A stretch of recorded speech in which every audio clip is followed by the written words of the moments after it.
Hey guys, OGL Bind here, bringing you guys my IBL Season 6 week, what is it, 1, 2, 3, 4, week 4? I think it's my week 4 team builder versus JB Westside and his Arkansas Razorwinds.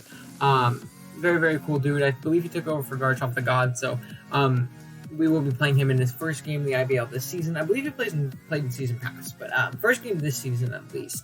And he actually was cool enough also to, play us with the team that Austin had before that he ended up having to drop because we were already prepped. He was like, yeah, go ahead and make that. So huge shout out to him. That was very cool of him.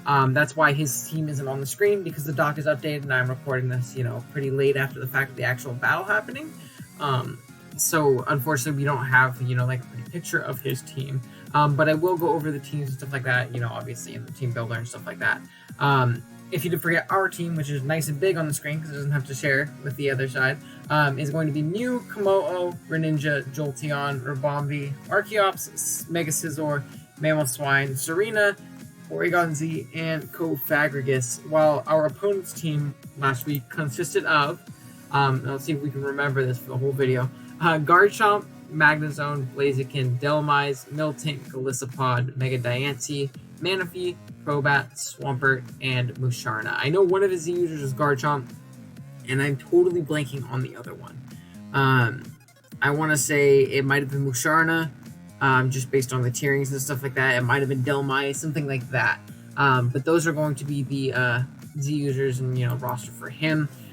Biggest threats right off the bat for me, I was terrified of the Garchomp. I don't switch into Life Orb Garchomp like at all on my team. I do have a Mamoswine, which can kind of deter that, but like Life Orb mixed Garchomp is very, very scary. Magnezone is obviously very annoying because my Mega Scizor is very good in this game. I don't want it to be trapped and killed by a Specs HP Fire or a Scarf HP Fire for in range and stuff like that. So that's something we're going to definitely have to play around. Blaziken is very, very scary. Don't switch into that Monwell. Mega Diancie is always a huge, huge, huge threat, but it is a little bit deterred from our Mega Scizor, which is what makes that Magnezone so scary, because Mega Scizor is pretty vital in taking that Mega Diancie on. And then the Manaphy is also always, a huge threat with Tail Glow. I don't think it's necessarily amazing versus us because it is not Z Manaphy.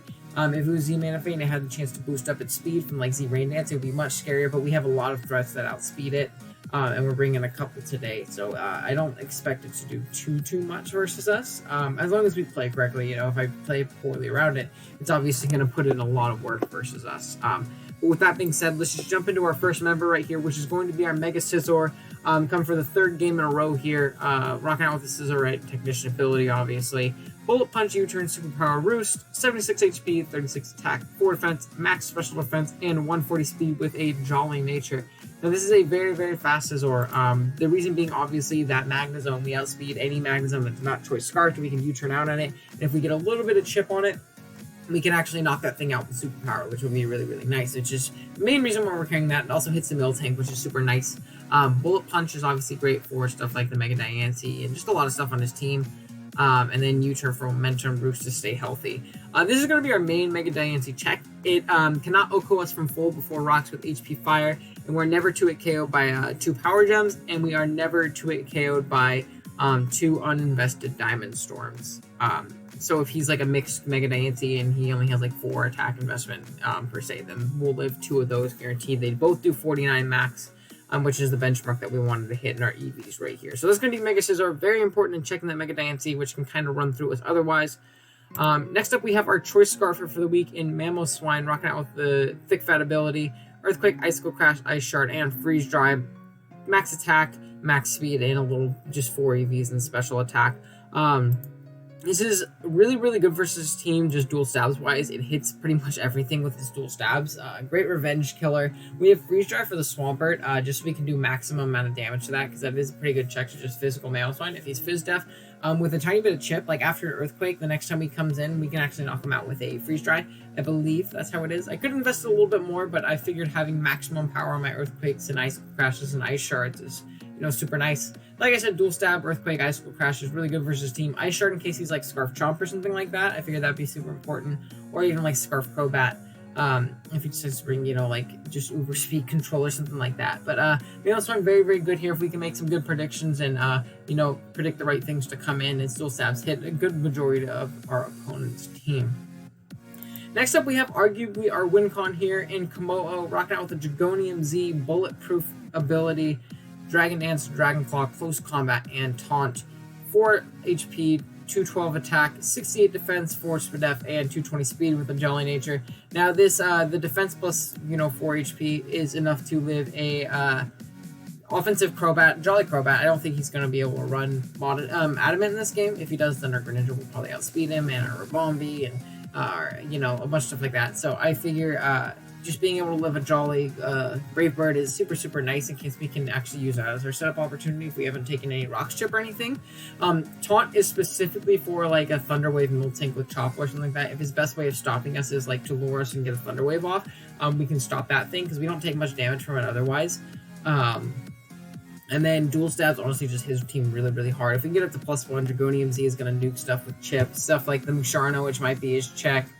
It'll kill a Garchomp through Haban, I believe. And then Close Combat just kind of runs through just about everything else. And the Dragonium is also really nice for the Swampert too, if we need to use that to knock that thing out. But yeah, that's going to be our Komodo this week. Next up, we have a new rocking out with a Lumberry. We are not bringing Colberberry for the first time this season. First 3 games, we brought Colberry. I figured we might want to switch it up a little bit. Not bring the same exact item on Mew every week. And our opponent doesn't even have a Dark type, actually, which, doesn't really, scare me as much with the Dark type coverage and stuff like that. But Lumberry, Synchronized ability, Ice Beam, Earth Power, Soft Boiled, Toxic. 156 HP, 252 defense, and 100 speed with Timid Nature. This is a great blanket check for his physical offense. I believe we're not 2-hit KO'd by threats like Blaziken, stuff like Garchomp. We are 2-hit KO'd by Life Orb Garchomp, potentially. It's a roll. But if he's not Life Orb, we can definitely live 2 of those hits. Soft Boiled off, hit him with a big Ice Beam, do a lot of damage. Soft Boiled, obviously, to keep ourselves healthy. And then Toxic is great versus his fatter walls. Things like the Swampert and Musharna and Miltank and potentially Delmise on the Switch or something like that. It's really, really valuable to have a Toxic on those things for the rest of my team to do well, and chipping them down range and stuff like Komodo or Mamoswine or something like that. And then Lumberry, because I figure his best way of honestly dealing with Mew, being that he doesn't have a Dark type, he doesn't have a lot of ways of just breaking Mew initially, is going to be status reliant. So things like Swampert and Musharna might carry the Toxic. Well, Musharna, actually, really cool tech, is if we have our Lumberry, we Toxic it synchronizes back the Toxic, we eat our Lumberry, and we're no longer Toxic, which would be really cool. But the Miltank can Toxic or Thunder Wave us. I could even see like a Garchomp with like a Toxic on the Switch or something like that, or Manaphy, or stuff that doesn't just really break through it initially, just so we can spread status and keep status away from our own Mew. And yeah, next up is going to be Greninja, rocking out the Choice Spec set this week. Torrent ability, Water Shuriken, Dark Pulse, Hydro Pump, and Ice Beam. Max special attack, 164 speed, and 92 HP with a Timid Nature. So this is us speaking of Mega Diancie. That's what we're creeping with the set, just a max speed Mega Diancie. And this thing honestly just 2-hit KOs like his entire team. It's an amazing, amazing wall breaker, especially if you can predict again, right, on the right things coming in. Dark Pulse, Hydro Pump, Ice Beam just kind of nukes everything. Water Shuriken is also really, really nice priority for like a Rock Polish Mega Diancie. What else would really threaten us with the that we would need it for? Maybe like a Scarf Blaziken if we have confirmed it's Scarf. A Crobat that we know is faster than us. We can potentially pick it off with a Specs Water Shuriken. In the late game is what I'm saying. Water Shuriken can be pretty nice if we need to have that priority option to win. But yeah, that's going to be Greninja. Great wall breaker this week. It really does chip down his team very, very nicely for the rest of our threats. And then lastly, we have our Rabombi making its debut with the Pixie Plate and Sweet Veil ability. Quiver Dance, Moonblast, HP Ground, and Psychic. 248 special attack, 112 HP, and 148 speed with a Timid Nature. Again, this is creeping the Mega Diancie, and Quiver Dance Rabombi goes in this game. If I can find a setup opportunity, this thing really does hit his team really, really hard. We have Hidden Power Ground for the Magnezone. We have Psychic for the Crobat, and then Quiver Dance and Moonblast hit everything else really hard.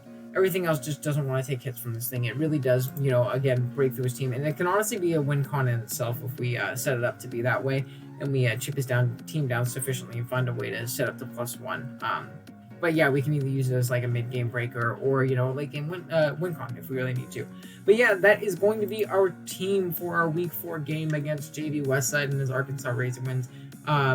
Thanks guys a bunch for watching this. Be sure to subscribe, stick around so you can catch the battle as it goes up tomorrow around the same time as this one, is how I'm hoping to do it. Usually I try to get these up in the morning time. But yeah, thank you guys again for watching. I'll catch you guys tomorrow with the battle. Later.